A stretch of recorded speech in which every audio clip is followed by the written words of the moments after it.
We're now in officers' quarters number 8, which is one of the last 3 buildings that were donated to, or were purchased by the site from the town of Fort McKavett. And the room that we're standing in was the initial room constructed in 1852. This is what we call Lieutenant's Row today. And the room that we're in right now was constructed initially just as a kitchen for the officers. There were no doors, windows, or floors until about 1856. So for the first 4 years of its use, they just had canvas stretched over the openings, and then on the floor they saved the lids from bacon boxes and made a make-do floor until they were able to purchase the pine boards from the Bastrop area, and these are actually the original pine boards still in use today. The buildings or the quarters from officers or lieutenant's row were all meant for the lieutenant or the junior captain and their families. So each of these rooms were pretty cramped initially.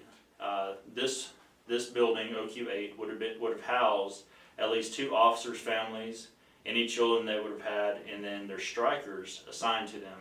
And the striker would have been an enlisted man working for extra pay and extra duty, just for the privilege of not having to live in the barracks with all the rest of the men. They were giving a little bit of private room here in the officers' quarters, and they were able to eat the same food that the officers were eating, and they didn't have to rely on the mess hall to feed them.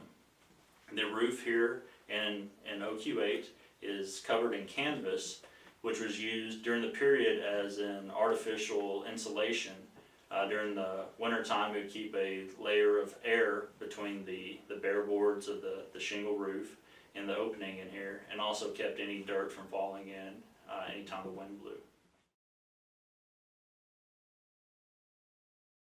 We're now in officers' quarters number 4 here on Captain's Row.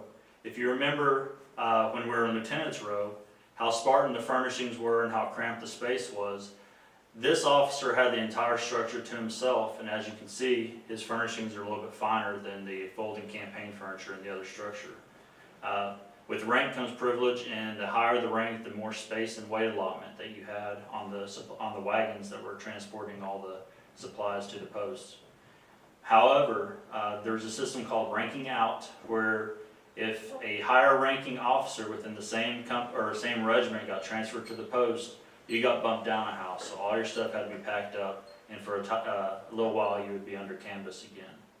This person would have been number 4 in command of the post, and if a lieutenant colonel was commanding the post, this would have been a major or a senior captain. The commanding officer's quarters here at Fort McKavett was the only 2-story structure on the site, and also the only one with a basement. Construction began in 1853 and was completed in 1856. During the town period, it was used as a hotel, a boarding house, and then finally a private residence.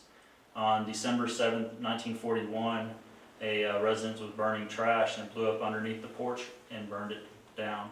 So it's our most popular ruin today for photography.